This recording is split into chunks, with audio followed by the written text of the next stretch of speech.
Welcome everyone. I really appreciate you taking a moment to check out this video. It really means a lot to me. In this video, I'd like to tackle a subject that I've been speaking of for so many years. In fact, going back as far as the beginning of me doing spiritual work. And that is the topic of relationships. So many people along the way in my classes and workshop have asked me, how do I learn the best I can? What can I do to become a better version of myself? And what tools do I need? And what can I grab onto? How can I improve my life? Well, the answer to all of those is to pay attention to your relationships. Our relationships are probably the number one way that we learn in our experience here in humanity. Our relationships are tailor-made experiences that are a mirror for our true potential. So we have to look at our relationships as any interaction that we have with any other being. So when we hear the word relationship, we automatically assume that it's a marriage or a partnership or a dating experience. But we have many, many different types of relationships. Our coworkers, our siblings, our family, our friends, our animals, our relationships, because we are consistently exchanging energy between them. So we create an energetic bond with anyone or anything that we continuously send energy and receive energy from. We create an energetic bond. And that defines a relationship. And through these experiences, these beings, we learn our greatest lessons. So oftentimes, we learn through our difficulty. It's unfortunate, but that's how we wake up. That's how we stay attentive and become focused when there's a difficulty or a crossroad or a challenge. And so our relationships provide this for us. We assume that our relationships should all be blissful and wonderful and respectful and easy. Well, where would the learning be in that? We're here, remember, as spiritual beings in a human form to learn and to grow and expand our consciousness. So it's through these relationships that we have to run through conflict on many occasions. Not always, but we have to learn. So when we have a crossroad or a difficulty or a challenge, we are meant to stop and learn our true potential. Our relationships, such as our partnerships in life, sometimes become overwhelming. We feel misunderstood, or we feel stressed out, or taken advantage of, or abused. That is our chance at that moment to grow and expand. But unfortunately, again, because we're human and we grab onto our ego, and our ego is saying, this shouldn't happen, this isn't right, this doesn't make sense. Remember, your ego is a limited version of you, and it's going to keep you confused with many different options and ways to look about your need. And it's really unfortunate. But our soul knows that that experience is going on to teach you something, to give you the chance to rise above that human consciousness and become the better version, to be able to grab onto your full potential, to rise above the limitation. So when we do have those situations that are strugglesome and sad and frustrating, we need to begin at that moment to look at our potential, not the habit that we've created, not falling into comfortability and contentment, but to stretch our ability by going above, to learn our self-worth, our own self-respect, to be compassionate and loving to ourselves, and then we can become greater in so many ways. So let's say, for example, many of us have issues with our bosses, and we come home and we're miserable. We don't even enjoy our job, and we actually fear going to it each and every day because that person, we've given power to that energetic bond. We're constantly feeding it with negative, and our exchange is going to come back negative. So you're almost feeding your own problem instead of correcting it and becoming the solution. So we give that energy power, and then that power consumes us because that's what we fixate on, and that's what our brain keeps telling us. Instead of stopping yourself and realizing that maybe this negative experience is meant to teach you to become a better person, more compassionate, more tolerable, to become more loving, to know your worth in a greater way. So we have to look at these experiences in all of our relationships. Some of our relationships with animals are far greater than the human because why? Our animals love us unconditionally. They don't expect anything from us. They just feed us goodness. They want our attention. They require our attention, but they don't put any expectation or any limitation or any judgment on that experience. So for those of you who are animal lovers, sometimes losing an animal can be much more difficult than a human, because it's very rare that we experience a relationship that is fully based on love and acceptance and provides us with all positive emotion. Seriously, this is where your greatest growth comes from.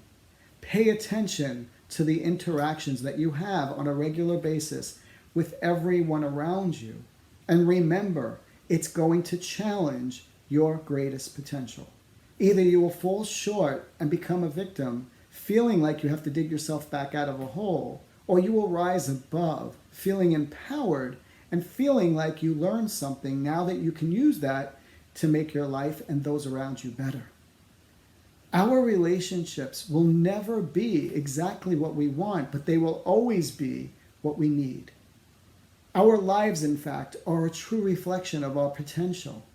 So when we're hit with negative, we have a choice to make. Can we meet that negative with another negative? Well, sure, then we're feeding the problem. We're actually adding darkness to darkness, and nothing good will emerge. But we can also, at that moment of adversity, meet it with a positive. We can see our potential, take a breath, and react in a positive way. And then we're canceling out the negative, and we're beginning a road to the positive. And as you do this continuously in all of your relationships, where you do not take anything personally, where you do not carry grudges, where you're not holding somebody else accountable for you. So many of us use this excuse, and it drives me crazy. They'll say, well, I had a miserable day because of my boss. No, you had a miserable day because of you. It's your choice whether to take that negativity on and allow it to keep you down, or to use it to realize that you're greater and that you will not do that to yourself, and you will move forward and rise above it to live a happy moment. Happiness is a choice, and learning leads us to growth. Growth leads us to empowerment, and empowerment allows us to raise our consciousness level up here as well as in the afterlife. So, interesting, I've spoken to a few people who have had the blessing of being able to pass on and come back. Those who've been in near-death experiences, those who've been pronounced clinically dead for a certain amount of time and come back. Their souls have actually come back to earth. And I've spoken with these people. And one of the most interesting things that I've heard throughout my conversations with all of them is that the relationships that they had here on earth that were the most difficult, the most devastating, the most sad, frustrating, in heaven were their greatest experiences. Because in heaven, they were seeing it as their soul and recognizing that that relationship, one that we might have looked at humanly as being bad, was spiritually so powerful. So you have to understand in spirituality that being spiritual doesn't ensure a fairy tale. It doesn't give you the right to live a blissful experience. What it does is it makes you aware that even the bad serves good. And understanding that, really applying that to your life, will lessen the amount of time and effort and drain that you experience in what the human sees as negative. We spend so much time, wasted time, feeding the negative. So if in fact you have a fight with a sibling or one of your children, we prolong the solution. Difference, conflict is all here to allow us to embrace the positive. It's not to feed the negative. So if you take something personally, if you use that as your excuse to be miserable. The other person can't be at fault, it's you. So many of us walk around making excuses for our lives. Well, I'm an alcoholic because my dad was an alcoholic. No, you're an alcoholic because you chose to drink. Your father was an alcoholic. That relationship gave you an opportunity to see your potential, which is far greater than being the same. That's what we have to realize. Don't feed the problem. Be the solution. Rise above. Pay attention to your relationships, because if you have a bunch of negative relationships, then it's something in you that your soul is desiring to learn. Are you feeding that and staying consumed? Or are you recognizing the lesson in it, rising above, grabbing onto wisdom, and pulling yourself out of that, living a blissful experience?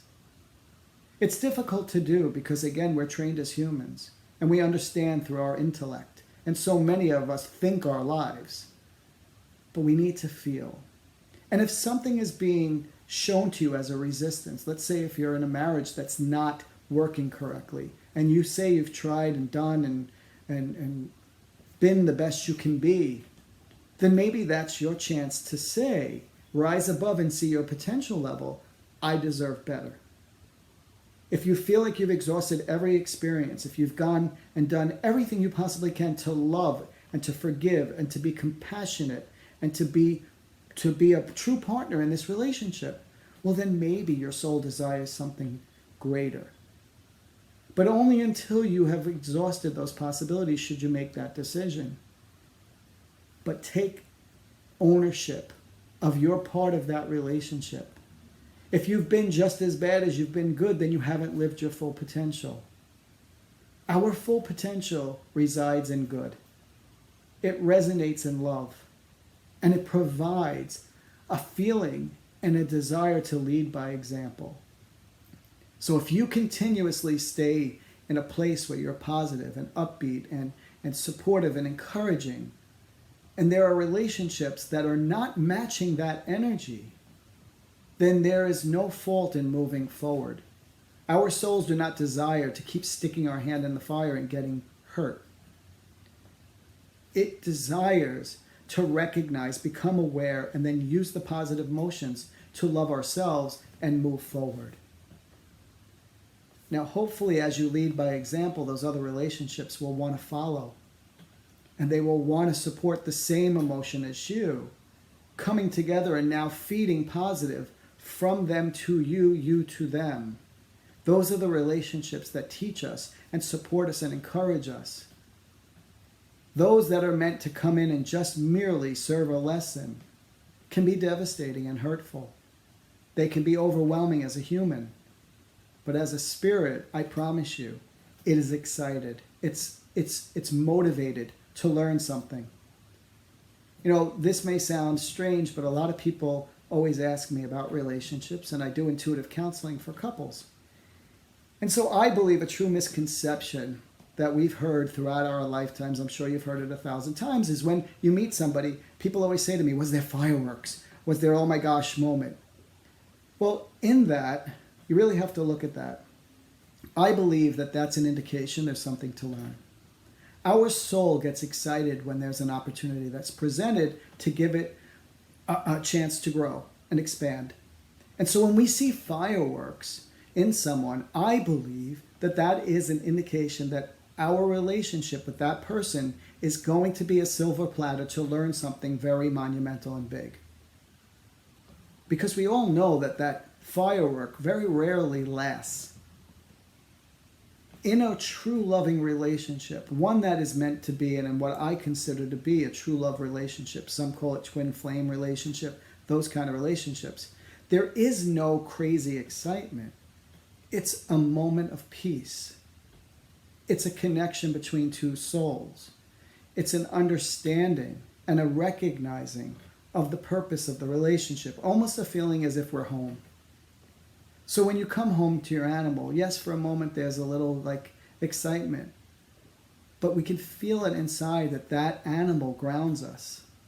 When we have small children, that does as well. And when we are in a relationship that is benefiting us, That's the feeling we get. It's not the fireworks anymore.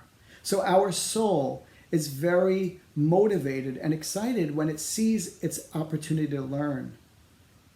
But when it is home and has learned, there's nothing but peace and love. So it's something that you might want to consider. Don't look for the bells and whistles. Don't only wait for the fireworks, because our true understanding and learning comes with calmness and a peace of mind. So use your relationships each day to look at how good you can become. And then take a step in that direction each and every day, every moment you get. Nurture your relationships. Feed them positive. If they're coming back negative, then take notice of what you need to learn. And if you're continuously learning and it doesn't change, then that relationship has served its purpose and it's time to move on. Whether it be a sibling or a friendship, there's such loyalty to so many things, but in actuality, each person, whether they be close by family or a friendship or a distant relationship, serves a purpose for us. It's here to teach us. And because every day our relationships are pretty much how we spend most of our time, because we're constantly interacting with people, we can literally have hundreds of relationships. And these are energetic bonds that are connected to our body, whether they're fulfilling us, filling us up, and rewarding us with great energy and bliss, or they're draining us and depleting us, is up to you. I believe this is why our physical body ages and breaks down, because the energy is constantly being depleted. That we connect to these energies and we have these energetic bonds that are not fulfilling us. Now do everything that you do out of love. First for yourself, secondly for everyone else around you. And just check in on your relationships. If there is one that you feel is being met with adversity, something that's helping you to struggle, then look at what you're supposed to learn. Our relationships are the number one way that we learn here on earth. And truly, again, are a mirror of our full potential. Not to give us the reason to be miserable, not to allow that energy to absorb within us and control our destiny. No. Many of us have been in long-lasting relationships where it's been abusive on some level, mentally or physically. And we find reasons to stay. We oftentimes will go back to that abuser because we feel the need or the desire. Well, many people misinterpret that as a love for the person, when in real actuality, it's your connection to the lesson that person brings you. So we wonder how someone could be in a relationship with somebody who abuses them, calls them names, totally ignores them, disrespects them, and yet they fight for that relationship. They're not seeing that person. They are connected to the idea of that person, and the bond and the energy between you is the lesson that that person is attracted to. That's why most people stay, because they haven't learned the lesson, and their soul desires and knows the purpose and the magnitude of learning it. So we'll put up with more. We'll tolerate. And we think we're staying because we love the person. We're staying because we haven't learned the lesson. And at one point, our soul says enough. And that's when we say, I'm done. So don't continue the problems. Find your solutions. Use your relationships as leverage and as support for you becoming a better person. Reflect on them and then feed them nothing but positive. And I am promising you, your spirit will soar. You will become so much happier, and you will begin to see the greater part of you. And you will no longer be affected by anyone else's dysfunction or opinion of you or anything. You will just now be the master of your destiny. So if you really want to begin a spiritual journey, it first starts with internal work with yourself and a greater understanding of what this existence is all about, that we're far greater than human. But the number one physical way to learn, as well as spiritual, is through those relationships that we have and create throughout our lifetimes. So use them and become the better version of you so that you can live the bliss and the happiness that you desire. I hope that this makes sense for you, and I hope we will now see your relationships as a little different. And I am hoping that you'll be inspired to then share this with other people. So I thank you for listening. I wish you all well. And if you are ever in need, please reach out to me at heavenshealingguidance.com. I look forward to seeing you in the future. Please check out on my website also. There'll be some upcoming events that I'll be holding. And I really pray that each and every one of you stays healthy, thinks positive, and chooses happiness. So have a wonderful day, and God bless you.